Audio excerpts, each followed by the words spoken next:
ये मुद्दा है भारत के आदिवासी समुदायों के लिए एक अलग धार्मिक कोड की मांग का।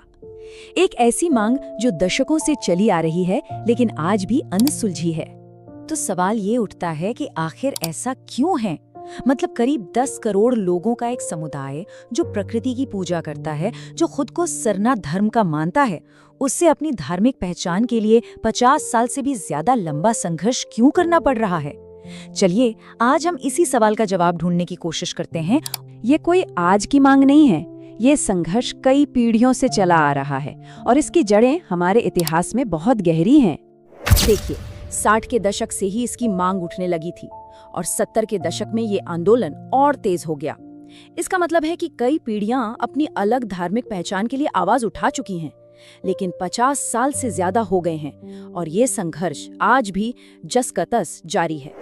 अच्छा, एक तर्क जो अक्सर दिया जाता है वो ये है कि इतनी बड़ी आबादी के लिए एक नया कोड बनाना आसान नहीं है, पर क्या सच में यही वजह है? तो क्या वाकई में आबादी ही वो वजह है जिसके कारण देरी हो रही है? जो सोर्स हम देख रहे हैं वो इस तर्क को सिरे से खारिज करता है। अब जरा इन आंकड़ों पर नजर डालिए, ये वाकई में सोचने पर मजबूर करते हैं। एक तरफ है अनुसूचित जनजाति समुदाय जिनकी आबादी करीब 10 करोड़ है और उन्हें अपना अलग कोड नहीं मिला है। दूसरी तरफ जैन समुदाय जिनकी आबादी लगभग 44 लाख है और उन्हें अलग कोड दिया जा चुका है। तो सोर्स के हिसाब से ये आबादी वाला तर्क तो कहीं टिकता ही नहीं है। तो अगर आबादी वजह नहीं है तो फिर क्या है? तो फिर असली रुकावट क्या है? सोर्स की माने तो इसके पीछे एक बहुत बड़ी, एक छिपी हुई ताकत है जो पर्दे के पीछे से खेल कर रही है। सोर्स में सीधे सीधे लिखा है, एक ऐसी ताकत यहाँ हस्तक्षेप कर रही है जिससे लोग अपनी खुली आंखों से देख नहीं पा रहे हैं। मतलब साफ है, कोई है जो जानबूझकर नहीं चाहता कि आदिवासी समुदायों को उनका सरना कोड मिले। और वो ताकत कौन है? सोर्स के मुताबिक ये है मिशनरी ताकतें। सोर्स का ये आरोप है कि ये ताकतें अपने पैसे, अपनी राजनीति और अपनी शक्ति का इस्तेमाल कर रही हैं ताकि आदिवासी समुदायों को उनका सरना कोड कभी न मिल पाए। लेकिन सवाल ये है कि वो ऐसा क्यों करेंगे? उन्हें इससे क्या फायदा? सोर्स के अनुसार इसका सीधा कनेक्शन भारत के आरक्षण सिस्टम से है और यहीं से कहानी एक नया और बहुत दिलचस्प मोड़ लेती है। अच्छा, इस पूरे समीकरण को समझने के लिए थोड़ा ध्यान से सुनना होगा। देखिए, भारत में एसटी यानी अनुसूचित जनजाति को जो आरक्षण मिलता है वो समुदाय के आधार पर है।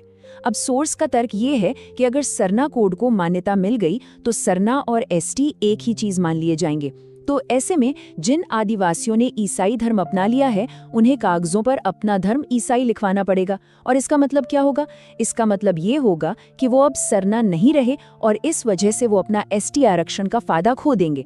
मतलब सोर्स के मुताबिक सरना कोड लागू होते ही धर्म बदलने वालों के लिए आरक्षण का दरवाजा बंद हो जाएगा। और बस यही है सोर्स का सबसे बड़ा पॉइंट। उनका मानना है कि जब आरक्षण खोने का डर होगा तो कोई भी आदिवासी अपना धर्म क्यों बदलना चाहेगा। इस तरह अगर सरना कोड आ गया तो ये धर्मांतरण की जो पूरी चेन है वो रुक जाएगी। और सोर्स के मुताबिक इससे सबसे ज्यादा नुकसान मिशनरी विस्तारवाद को ही होगा। लेकिन इस पूरी राजनीतिक और सामाजिक बहस के बीच में जो सबसे अहम बात है वो है अपनी पहचान और अपनी संस्कृति को बचाने की एक गहरी इच्छा। आखिर में ये लड़ाई सिर्फ एक कोड की नहीं है। जैसा कि सोर्स में कहा गया है, ये अपनी पहचान, अपनी संस्कृति को बचाने की लड़ाई है। एक ऐसी पहचान जिसे किसी भी कीमत पर, किसी लालच की वजह से मिटने नहीं दिया जा सकता।